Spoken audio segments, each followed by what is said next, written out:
Jesus, vendo em torno de si uma grande multidão, ordenou que passasse para o outro lado da margem. Aproximando-se dele, um escriba disse-lhe: Mestre, onde quer que fores, eu te seguirei. Disse Jesus: as raposas têm covis e as aves do céu têm ninhos, mas o Filho do Homem não tem onde reclinar a cabeça. E outro de seus discípulos lhe disse: Senhor, permite-me que primeiramente vá sepultar meu pai. Jesus, porém, disse-lhe: segue-me e deixa os mortos sepultar os mortos. E entrando no barco, os seus discípulos o seguiram. Só até aqui, vamos orar ao Senhor. Pai querido, eterno Deus, eis aqui a tua palavra, Senhor, que é santo. Eis aqui o teu povo, Senhor, que não pertence a nós, somos ovelhas do teu pastoreio. Te pedimos nesta noite que venha sobre nós, Senhor, com o teu poder, a tua glória, a tua autoridade, dissipando toda dúvida, dissipando, Senhor, tudo aquilo que não provém de ti, do nosso meio. Seja feita aqui, Senhor, a tua vontade, não a nossa. Que não seja aquilo que queremos ouvir, nem aquilo que eu quero pregar, mas aquilo que o Senhor precisa falar e palestrar e ministrar ao coração da tua igreja, Senhor, porque essa ainda é a tua palavra sobre nós. Pai querido, nós entendemos que a tua palavra é poderosa para mudar sim a nossa trajetória, não apenas para nos dar um modelo de vida, mas para mudar todas as nossas concepções, se assim necessário for. Nos rendemos a ti. Diz a tua palavra que nós devemos nos quebrantar diante de ti. Então, começar por mim, Senhor, me coloca um coração quebrantado nesta noite, e assim esteja também o coração da tua igreja, porque entendemos que chegamos a esta casa não foi por acaso, e o Senhor há de ministrar aos nossos corações.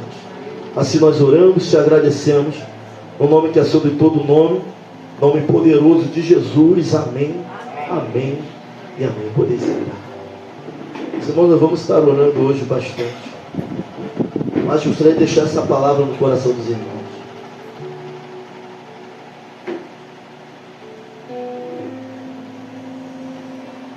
Miguel, meu filho, ele me mandou um vídeo exatamente desta mensagem, eu pregando essa mensagem há 8 anos atrás, em Manaus. Falou: pai, olha esse vídeo aqui, uma mensagem que eu havia esquecido no meu coração, essa mensagem. E exatamente o título dela é Discípulo Multidão. Olha para alguém que está do seu lado, Paulo, pergunta ele: discípulo multidão. Olha para o que está atrás, fala assim: discípulo multidão. Foi exatamente esse o tema da mensagem de 8 anos atrás. Eu preguei lá em Manaus, discípulo multidão. Não sei se vai ficar igual, provavelmente não fica. Deus vai acrescentando coisas na nossa vida, vai acrescentando experiência. Isso vai ser usado também naquilo que nós vamos pregar, estamos ministrando na vida da igreja. Nós estamos numa série de mensagens reagindo ao chamado. Sabe, Deus, ele é poderoso, ele quem capacita, ele quem derrama sobre nós da sua graça e também da sua misericórdia. Mas o homem também ele precisa reagir àquilo que Deus está falando, precisa reagir àquilo que Deus tem para a vida dele. O homem ele precisa sim, do seu jeito, dentro do seu limite, mas naquilo que lhe é responsabilidade, se colocar diante daquilo que Deus tem para fazer na sua vida. Se nós vamos ver homens de Deus e ao mesmo tempo que homens que foram usados de uma maneira sobrenatural, a mesma Bíblia vai falar que eram homens como nós, sujeitos aos mesmos amores e às mesmas quedas que nós estamos sujeitos. Vamos olhar para Elias, o profeta, o homem que clamava e descia fogo dos céus. Mas a Bíblia também vai dizer que Elias era um homem como nós somos, com os mesmos defeitos, com as mesmas dificuldades, e foi usado de uma maneira sobrenatural, clamou a Deus por misericórdia. Vamos ver a vida de Moisés, um homem ao qual Deus falava face a face. Se você for ler ali os Pentateucos, os livros que Moisés vem escrevendo, Gênesis, Números, Levítico, Deuteronômio, você vai perceber também as falhas de Moisés.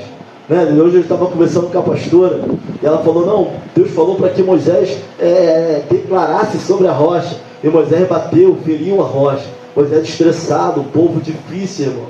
Moisés perde a paciência.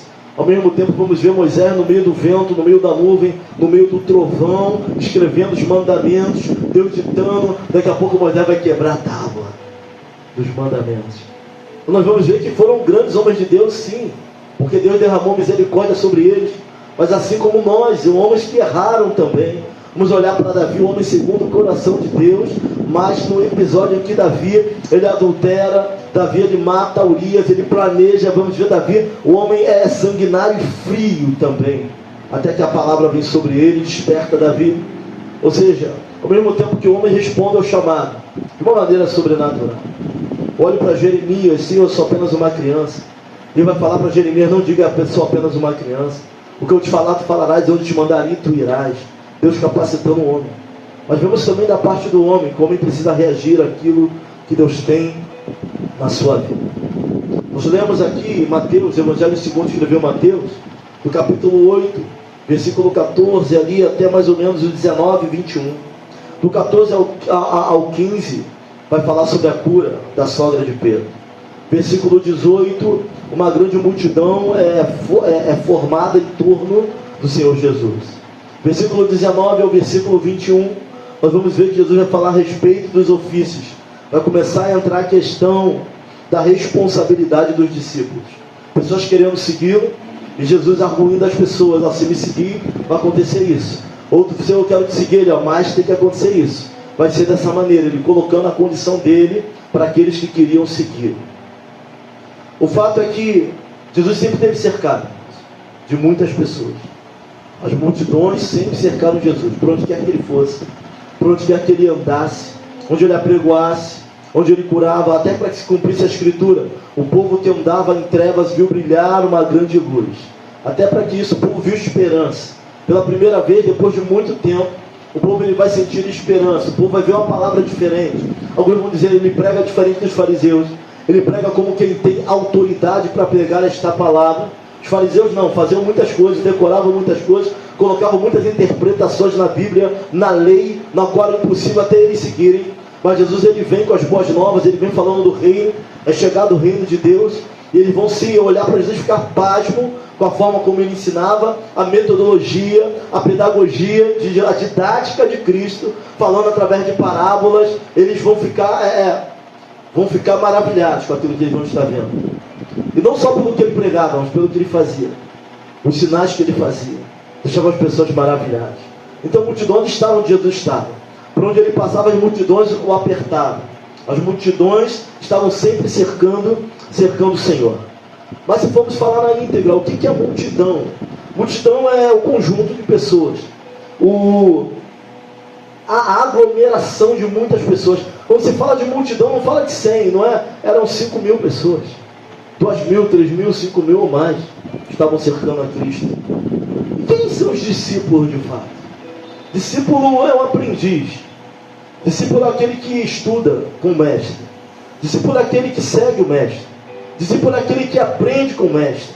Então entre a multidão sempre estavam os seus discípulos, mas também a multidão. De vez em quando alguns se destacavam do meio da multidão. Mas multidão não tem nome por si só.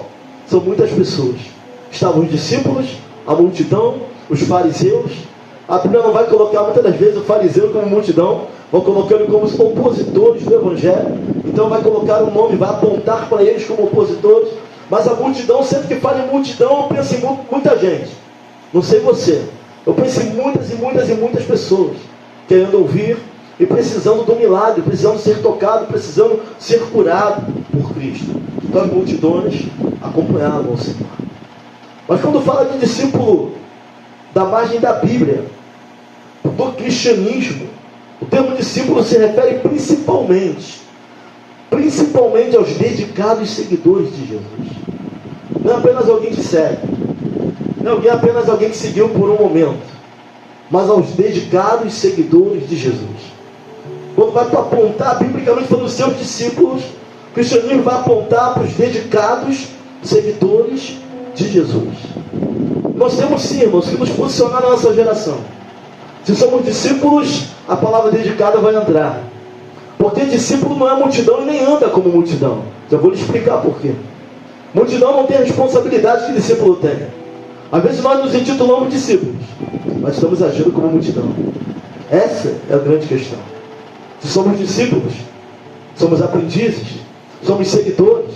Eu estava vendo qual é o nome agora? Influência digital, com vários seguidores. Vários. E tem pessoas falando como ela. sabe, botando o cabelo igual dela. São os seguidores dessa influência. Eu ouvi a Anitta, foi uma cantora aí, não sei se foi a Anitta ou a Sandy, que falou assim: Jesus é até legal, mas a fanpage dele não é muito legal não. Foi a Bruna Marquezine. Fanpage eu acho que é o pessoal que segue, não é isso? São os seguidores. Então hoje a palavra seguidor está muito banal. A palavra seguidor hoje está muito banal, mas interessante é que pessoas seguem a homens e se parecem com eles.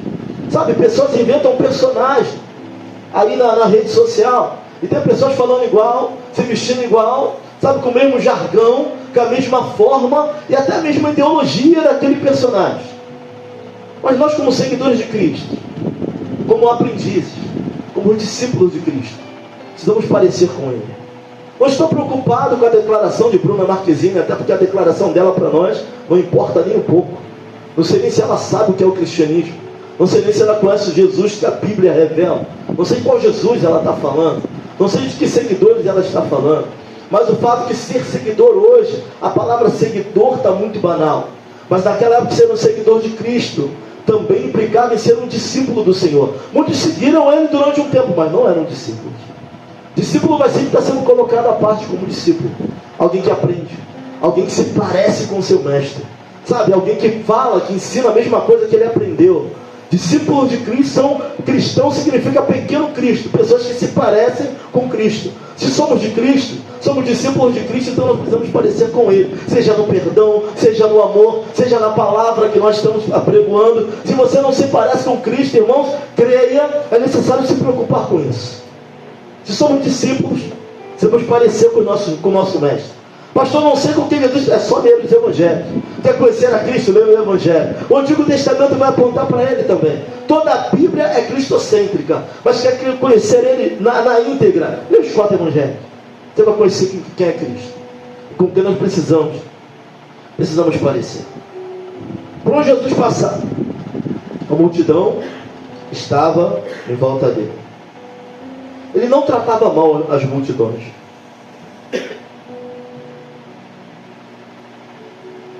Pelo contrário, Jesus até cuidava delas. Quando olhamos para o Evangelho de João, capítulo 6, versículo 9 ao 13, vai falar de 5 pães e 2 peixinhos. Jesus estava discursando, e ele olha e vai ver que a multidão era muito grande em volta dele, ele pregando. Às vezes ele pregava horas, ensinava horas. O versículo 2 de João capítulo 6 vai dizer assim: e grande multidão o seguia, porque viu os sinais que operava sobre os enfermos. Sabe, seguir Jesus por um momento não significa que seja discípulo. As multidões seguiam porque viu os sinais que ele fazia. E a maioria estava interessada em ser curada. Viu que nele havia cura, viu que nele havia algo que não havia mais em nenhum outro. Há muito tempo não viu um profeta como ele. Sabe, veio João Batista, eles viram João Batista, mas Jesus estava fazendo, para eles Jesus não era Deus, eu não entendia quem ele era. Mas entendiam que nele havia algo especial. Havia algo diferente. Em João, capítulo 6, Jesus vai falar que estava perto da Páscoa. E levantando os olhos, viu uma grande multidão que vinha ter com ele. E disse a Filipe, ele vai olhar para Filipe, Filipe não era multidão. Filipe era discípulo. Vai olhar para Filipe e vai dizer assim: onde compraremos pão para comer? Vai olhar para Filipe, está vendo a multidão. Dinheiro não era a ideologia de Jesus, ele não falava muito nisso. Pelo contrário, ele falava da César o que é de César e da Deus o que é de Deus. Mas ele vai olhar para Filipe, a multidão ali olhando, ele ensinando, ele vai olhar para quê? Ele vai olhar para o discípulo e não para a multidão. Vai falar: Filipe, onde compraremos pão e peixe para alimentar? Ele se compadecia das multidões.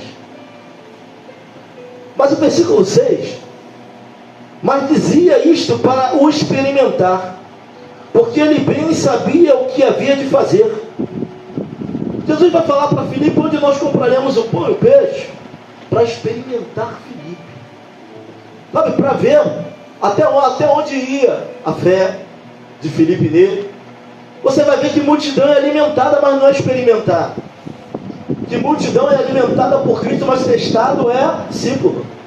Sabe, que Deus ele até abençoa as multidões, mas teste não é para multidão. Teste é para discípulo. Existiam 5.000 pessoas. Ele vai perguntar para Filipe: olha, Filipe, como nós vamos alimentar essas 5.000 pessoas? Onde compraremos os pães? Não tinha dinheiro para isso tudo. Onde compraremos os peixes? Porque ele queria experimentar a Filipe. O que Deus está falando conosco aqui, talvez você não tenha entendido. Se você está sendo experimentado é porque você é discípulo e não multidão. Sabe, nosso Senhor ele não vai experimentar, ele não vai testar multidão. Multidão não é testada. Quem é testado é discípulo. Quem é testado é obreiro. Sabe, toda boa obra vai ser provada no fogo. E o obreiro ele é testado para ser aprovado ou não. Ele já estava experimentando Filipe. Pedro vai falar: olha, Senhor, tem um rapaz que ele tem 5 pães e dois peixes. Virou até música. 4x4, não é? Aquele grupo, não é isso? Virou até música. 5 pães e 2 peixinhos. Jesus vai falar: olha, começa a distribuir aí. Ele vai orar, ele vai dar graça, ele vai agradecer antes do milagre. Olha para alguém e pergunta: você tem agradecido antes do milagre chegar?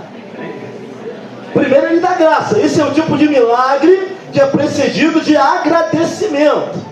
Ele vai agradecer a Deus em primeiro lugar, e depois ele vai dar graça antes de partir.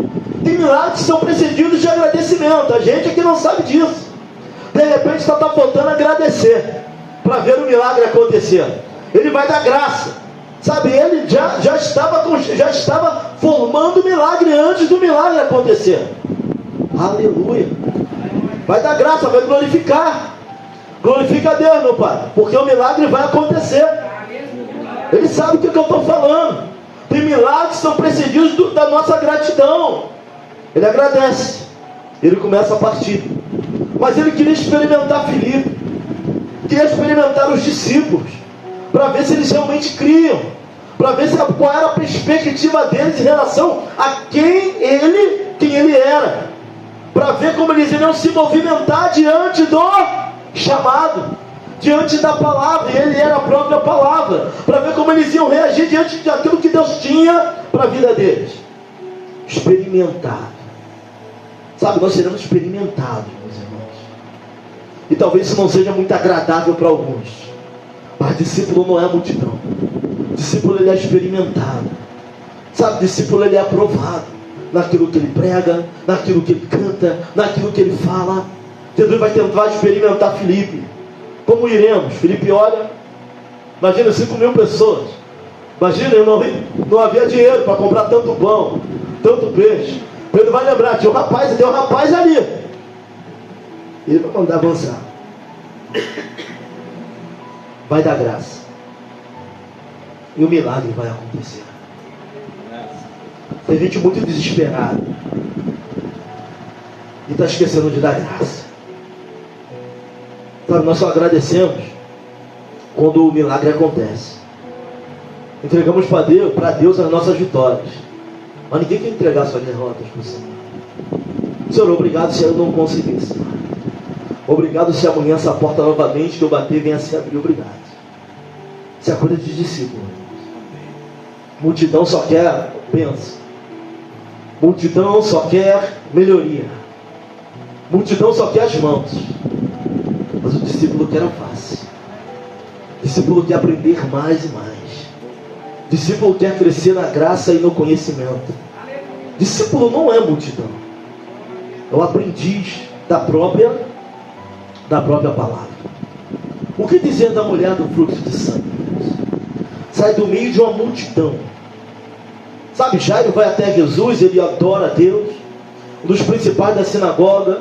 Alguns vão dizer que Jairo era responsável pela administração, pelo ensino, pelo louvor. Eu não quero entrar nessa questão, mas ele vai até Jesus e ele adora, ele glorifica o nome do Senhor. Primeira coisa que Jairo vai fazer quando ele chega diante do Senhor, ele não pede, ele desce e adora. Antes de qualquer coisa, desça e adora. Depois ele vai falar: minha filha está moribunda. Jairo pensava com ele mesmo: se eu levá-lo na minha casa, porque ele ouviu falar que Jesus estendia as mãos e pessoas eram curadas. Essa era a expectativa de Jairo. E aí, quando Jairo está no meio do caminho, a multidão já está onde? Novamente vem quem? A multidão, sempre acompanhando o movimento. Entra uma mulher. sem pedir licença, sem se apresentar, vem no meio da multidão. Não é de 100, de 3.000, de 4.000. Uma mulher que estava sob o julgo da lei, fluxo de sangue, imunda, não podia sair de casa, não podia tocar em ninguém. Onde ela sentava, o lugar que ela sentava era lugar imundo, a cama que ela deitava era cama imunda, o homem que estivesse com ela era considerado imundo. 12 anos, anêmica, sem força. Ela vem no meio da multidão, e ela sai de multidão para uma das mulheres onde se prega o evangelho, vão pregar sobre a mulher do fluxo de sangue. Alguém que sai do nível de multidão, e é lembrado, onde se prega o evangelho, vão falar dessa mulher do fluxo de sangue. Não se sabe o nome dela, mas ela sai do anonimato, ela sai do nível de multidão, sabe? Ela ousa, ela vai atrás, ela toca nas obras do Senhor. Ele vai dizer: quem me tocou, porque de mim saiu virtude. Ela não pede licença, ela não pede, eu posso tocar, ela chega e pega a bênção dela. Que é isso, pastor? Deus não é soberano? Se saiu virtude, é claro que Ele é soberano. Se ela foi curada é porque Ele quis, porque se não quisesse não seria. Sabe, mas Deus, Ele interage conosco. Ele vai olhando até onde nós queremos, até onde nós acreditamos nele. Apesar dele ser todo poderoso, Ele interage com seu povo e com seus discípulos também. Ela toca nele e ela é curada. E onde quer que esse evangelho seja pregado, essa mulher é lembrada. Versículo 24: e foi com ele, e seguia uma grande multidão que o apertava. E certa mulher já havia 12 anos. Ela não pede, ele só sente. Ela não fala: ore por mim, estenda as mãos, ela só toca. A perspectiva dela era tocar. A de Jairo era levar Jesus até a sua casa. O que dizer de Pedro? Pedro, seguidor de Cristo. Mateus 26, versículo 73. E logo depois, aproximando-se os que ali estavam, disseram a Pedro: verdadeiramente também tu és deles, pois a tua fala te denuncia. Aqui Pedro está vivendo um drama. Nos versículos anteriores, Pedro, ele vai seguir Jesus de longe. Jesus é preso, está sendo levado para o julgamento, para a sua crucificação. Pedro de longe o seguia. As pessoas acendem uma fogueira e Pedro senta perto. E vão falar assim: tu estava com ele. Pedro: não, eu não. Depois de um tempo vem outro: não, tu é um deles, tu é Galileu. Tu estava com ele. Pedro: não, já disse que não. Jesus falou: Pedro, antes que o galho cante 3 vezes, tu me negarás. Pedro, na sua empolgação, ele achou que poderia lidar com aquilo que estava por vir, mas o fato é que não. Entre aquilo que eu declaro e aquilo que acontece, tem um abismo. Às vezes nós cantamos: eu nunca vou te negar, Senhor, só até tomar uma punhalada. Eu nunca vou te negar, só até ser difamado. Pedro vai se enxergar numa situação difícil. Mas o que me deixa perplexo é a terceira afirmativa para a terceira negativa de Pedro. Sabe, na terceira afirmativa não está falando assim: você estava com ele porque eu vi. Uma coisa é viver com alguém. Olha, pastor Claudemir é seguidor porque eu vi ele com a pessoa. Outra coisa é falar: não, ele quer a mesma coisa que aquela pessoa. Mas a terceira afirmativa de que Pedro estava com Cristo vai na fala, vai no jeito. Pedro tanto era discípulo que a forma de falar era igual, o jeito era igual, a maneira era igual, o que ele falava era igual ao que Cristo falava. Vão ver Jesus em Pedro, porque o discípulo se parece com o seu mestre. Ainda que ele negasse, ainda que ele não quisesse ser reconhecido, a sua forma de falar era do mestre. Quem é discípulo vai falar igual, irmãos. Até o trejeito, a maneira, a forma de agir é igual. Quem olhava para Pedro via Jesus em Pedro. Por mais que ele estivesse com medo, por mais que ele negasse que ele estava, a sua forma de falar o condenado. O jeito de falar, condenado. Eu imagino alguém que esteja tanto tempo com Cristo, que até a mansidão, a autoridade da palavra fica semelhante à pessoa. Imagina aquela mulher, pode ser apedrejada. Jesus da Baixada escrevendo na areia. Eu não sei o que. A Bíblia não revela. Eu não vou falar aquilo que a Bíblia não diz. O pessoal querendo apedrejar, Jesus escrevendo na areia. O povo estressado, Jesus escrevendo na areia. Levanta. Aquele que não tem pecado, atira a primeira pedra. Imagine a autoridade da mansidão das palavras de Jesus. Porque eles ficam abalados. Porque ninguém adultera sozinho. Aquela mulher adulterou e muitos dos que adulteraram com ela estavam ali com pedra na mão para atacar nela. Jesus sabia. Onipresente, onisciente, onipotente. O povo que estava com a pedra na mão, larga a pedra e vai embora. Imagine Pedro falando a fala semelhante. O jeito semelhante, ele negando ser.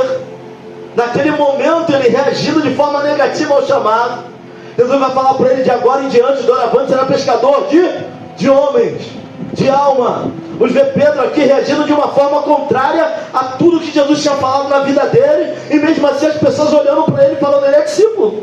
Ele fala como discípulo. Ele age como discípulo. Ele anda como discípulo. O jeito e a maneira dele é de discípulo.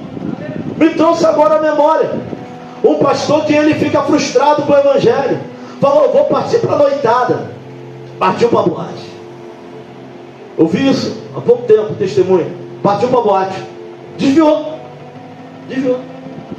Olha para alguém e fala assim: meu irmão, você nem para desviado serve.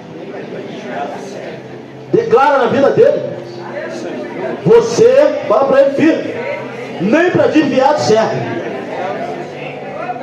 Foi para a boate. Chegou na boate, tinha uma irmãzinha da igreja fazendo striptease. Ela olha: pastor, o senhor aqui, começou a chorar. Ele não entende porque ela está chorando. Ela fala: não, porque eu pedi para Deus me tirar desse lugar, que se fosse da vontade dele, ele ia mandar alguém aqui para me buscar. O pastor foi por outro motivo, irmão, mas acabou na glória de Deus. Levou a irmã de lá, voltou para a igreja.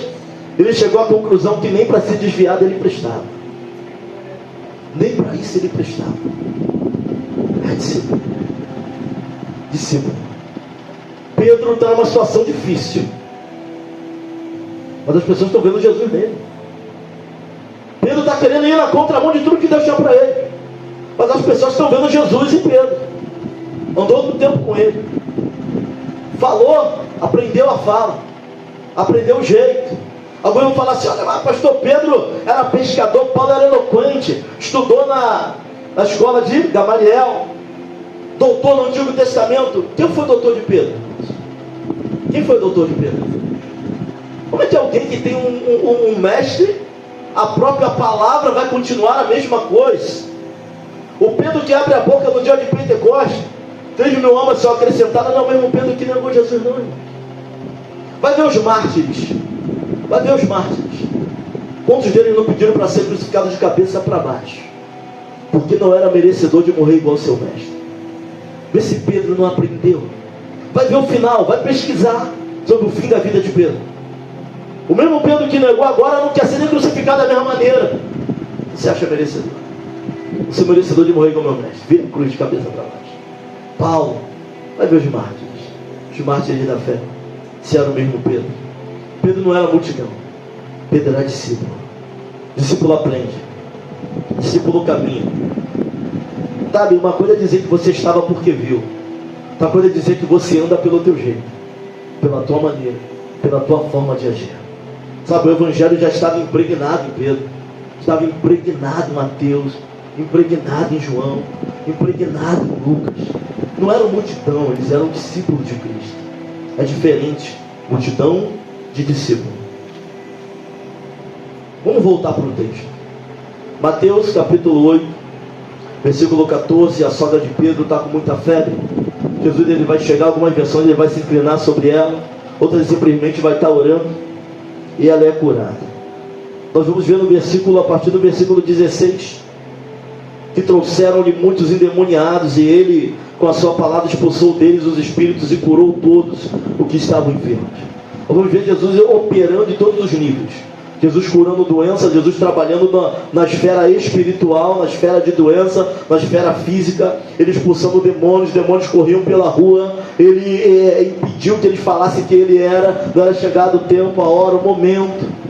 Jesus operando no mundo espiritual e operando nas questões de doença. Não fala o tipo de doença, não fala a origem das doenças, mas vai ver Jesus curando, Jesus operando, tanto no espiritual, ele expulsando demônios, e ele orando por enfermos, e as pessoas sendo curadas em todos os níveis, no espiritual, no físico, no mental, tudo. Jesus estava curando de todas as maneiras. Jesus trabalha muito, até o entardecer, Jesus estava curando em todas as esferas.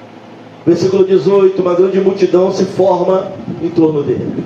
Ele curando, ele operando, a multidão novamente, os demônios correndo, as pessoas endemoniadas sendo curadas, as que estavam doentes sendo curadas, leprosos curados, aleijados curados, cegos curados, doença da alma, pessoas curadas em todos os níveis, de todas as formas, porque esse é o nosso Deus poderoso para tratar, para curar, para estabelecer o seu governo sobre nossas vidas.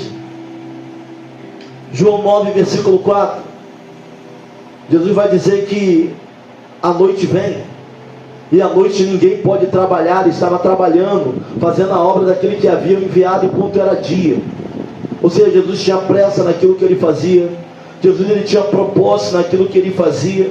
E nós, como discípulos, precisamos seguir a Cristo, trabalhar na sua obra, trabalhar para o seu reino, trabalhar nessa grande plantação, nesse grande arado do Senhor. Nós, como discípulos dele, precisamos segui-lo. Ele vai dizer que a noite vem, a noite ninguém podia trabalhar. Sabe, irmãos, como discípulos de Cristo, não dá para perder tempo, não dá para estar dando soco no ar, não dá para perder tempo com aquilo que não edifica. Deixa aquilo que não edifica de lado, deixa as pequenices de lado. Ele vai falar: olha, eu tenho que trabalhar, porque aquele que me enviou para trabalhar. A noite já vem, e à noite ninguém trabalha. Sabe o que ele está dizendo? Eu não posso perder tempo.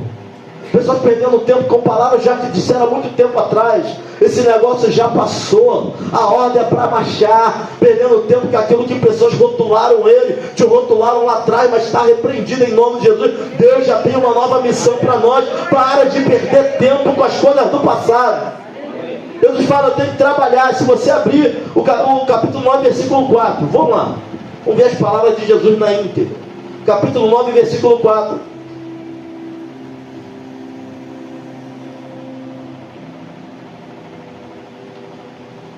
Rapaz, não é isso não.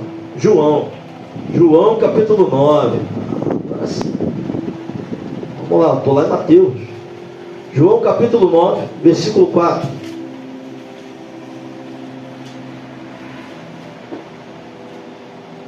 Ele vai dizer o seguinte: convém que eu faça as obras daquele que me enviou, enquanto é dia. A noite vem quando ninguém pode trabalhar. Está falando, está fazendo a obra, está seguindo o propósito, está firme, está ensinando. Nós precisamos seguir firme no propósito, largar as pequenices. Ninguém tropeça em montanhas, nós tropeçamos em pedras, em galhos.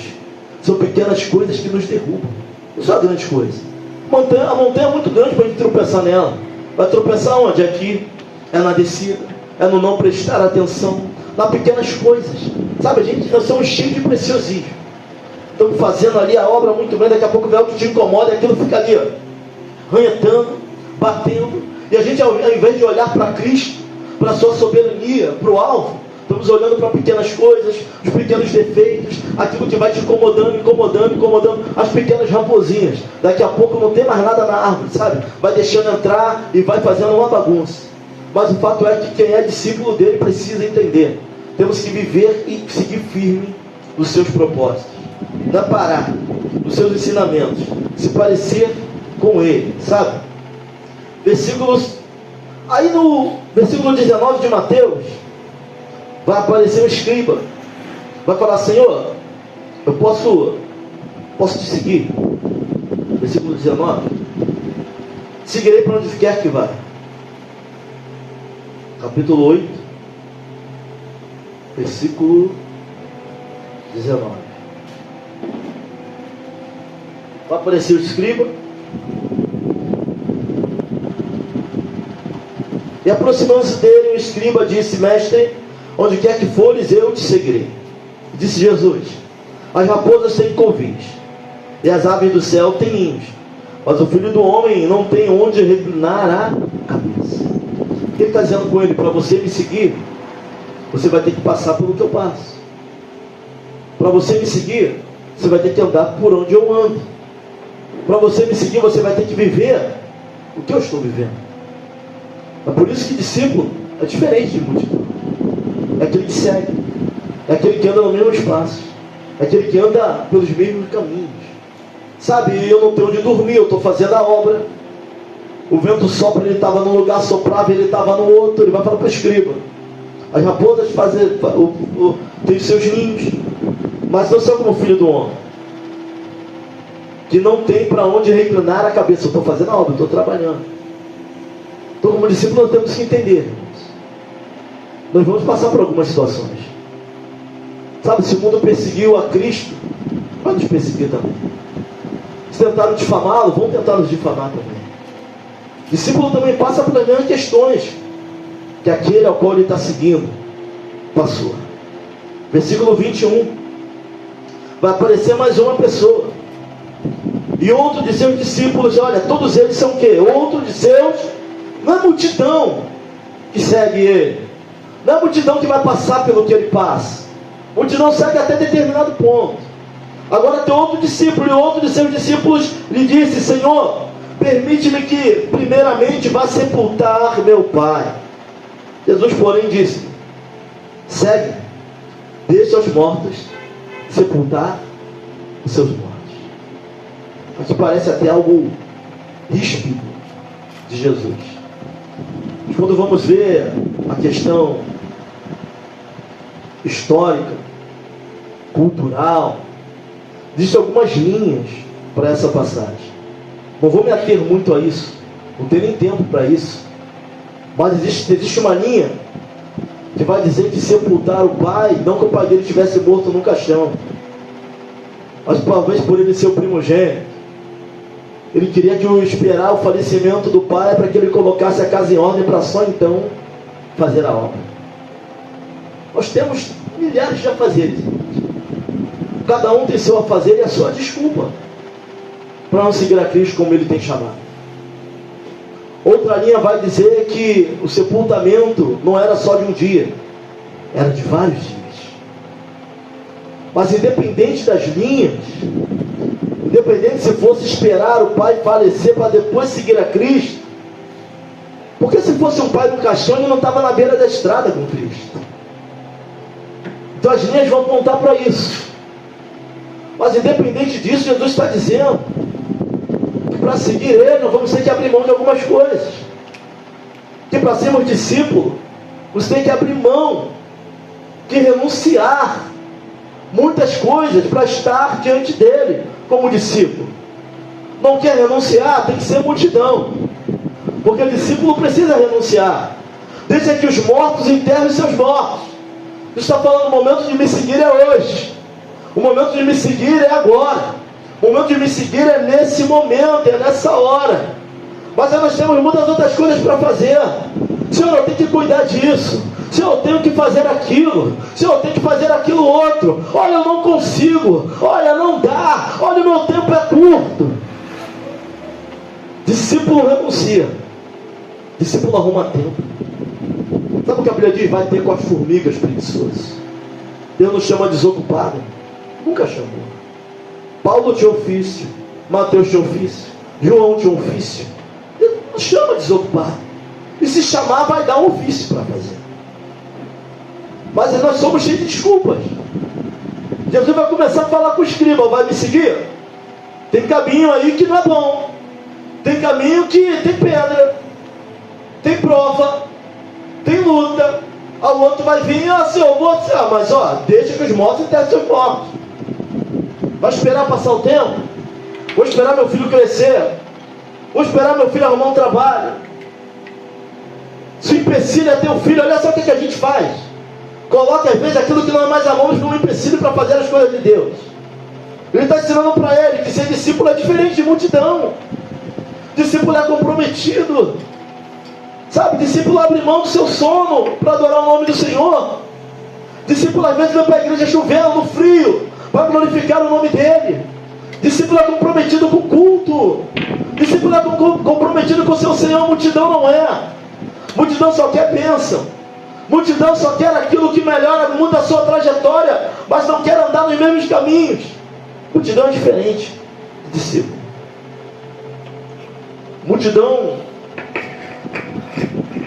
está mais preocupada com aquilo que pode ganhar, e não com aquele que está lhe dando. Discípulo aprende a amar o seu Senhor. Discípulo aprende a amar a sua obra. Bem-aventurado o homem que teme ao Senhor e os seus mandamentos tem grande prazer. Sabe, mandamento para o discípulo não é só uma lei ao qual ele tem que cumprir, porque tem medo de ir para o inferno, não. Ele começa a amar essa lei. Ele começa a amar essa palavra. Ele começa a submeter. O discípulo reage diferente diante do chamado daquilo que Deus tem para a vida dele. Não quer só mão. O discípulo quer face. O discípulo tem comprometimento. O discípulo quer crescer a cada dia, aprender mais e mais do seu Senhor e desta palavra. O discípulo entende que tem que orar pelos enfermos. O discípulo vai fazer a mesma coisa, coisas ainda maiores. Olha o que ele vai deixar para os discípulos: coisas ainda maiores farão. O que ele vai deixar para quem é aprendiz, para quem é discípulo. Pastor, mas discípulo erra? Erra. Discípulo, ele nega? Nega. Quando ele viu a intensidade do que vinha para ele, Pedro nega. Discípulo, de vez em quando sai da trajetória? Sai. Mas tem uma coisa que o discípulo não faz. De toda a multidão que gritou crucifica, não tinha um discípulo gritando crucifica. Não tinha um discípulo gritando solte Barrabás. Quem gritava solta Barrabás é a multidão. A mesma multidão que glorificava, que Osana nas alturas, quando ele entra na cidade montado no jumento, é a mesma multidão que estava gritando crucificam, crucificam, solta Barrabás. Discípulo estava encolhido. Discípulo nem chegava perto. Mas gritar crucificam. Quem é discípulo, a cruz até hoje machuca quem é discípulo. A cruz até hoje constrange quem é discípulo. Quem é discípulo olha para a cruz e sabe que deveria estar ali, seremos nós e não ele. Quem é discípulo participa de uma santa ceia e não tem como não sair comovido de uma santa ceia, entendendo tudo que ele passou, morreu em nosso lugar. Sabe, discípulo faz muita coisa, porque é homem como qualquer homem. Eu falei sobre isso, mas eu não vi nenhum discípulo gritando crucifica, solte Barrabás. Que discípulo sofreu. Eu imagino a mente de Pedro. Na terceira negativa, o galo canta, Pedro volta a pescar. Jesus falou para ele: Pedro, de agora em diante será pescador de homens. Ele volta, ele abandona, frustrado, ele abandona o ministério. Jesus vai ter com ele novamente, para poder trazer de volta aquilo que Pedro havia perdido. Sabe, discípulo tem intimidade com o seu mestre. Quem somos nós? Como nós temos que reagir àquilo que Deus tem na nossa vida, igreja? Como discípulos ou como multidão? Interessado nas bênçãos, nas mãos, mas também na face, o seu Senhor. Como nós temos reagido ao chamado de Deus na nossa vida? Sabe, essa palavra, apesar de eu ter me voltado para ela, para essa mensagem, há pouco tempo, foi uma mensagem que ela realmente traz algo ao meu coração, e há muito tempo. Quem somos nós? Discípulo ou multidão? Que nível de adoração estamos? Será que já saímos da multidão? Porque em primeiro momento todo mundo é multidão. Primeiro momento do primeiro encontro, todo mundo é multidão. Mas quando temos um encontro com Ele, temos a chance de sair de multidão para aprendiz da sua palavra e tudo aquilo que Ele é. Discípulo se compromete. Discípulo fica incomodado. Discípulo paga preço. Discípulo tem fome de se parecer com o seu mestre. A fanpage, os fãs de Cristo. Somos discípulos do Senhor. Erramos. Alguns negaram, alguns voltaram a fazer o que faziam, mas retornaram para o caminho quando Ele chamou de novo. ouvir a sua voz. Sabe, as ovelhas conhecem a voz do seu pastor. Mas se somos discípulos, precisamos começar a agir como discípulos. No comprometimento, naquilo que Ele tem, na autoridade que é derramada sobre a igreja. Sabe como estamos reagindo àquilo que Deus é na nossa vida? Como discípulo ou como multidão? Ah, pastor, não vou evangelizar não, porque isso não é para mim. Sabe, não tenho coragem não. Discípulo, ensinai o evangelho a toda criatura, batizando em nome do Pai, do Filho e do Espírito. Isso é para quem? É para a multidão ou é para discípulo? Discípulo. Discípulo entende. Discípulo tem sede de pregar essa palavra. Sabe, alguns podem até não querer ouvir, mas não é problema nosso, foi pregado. Zombaram, mas também não é problema nosso, foi dito. Não sei como que partiu, aí é Ele e Deus, mas a nossa parte nós fizemos. O discípulo vai chorar até fazer a sua parte, vai sentindo. É mais uma alma que parte da maneira que partiu. O discípulo sente isso. Aprendiz de Cristo é sensível ao mover do Espírito. Deus nos chama para sermos discípulos e não multidão.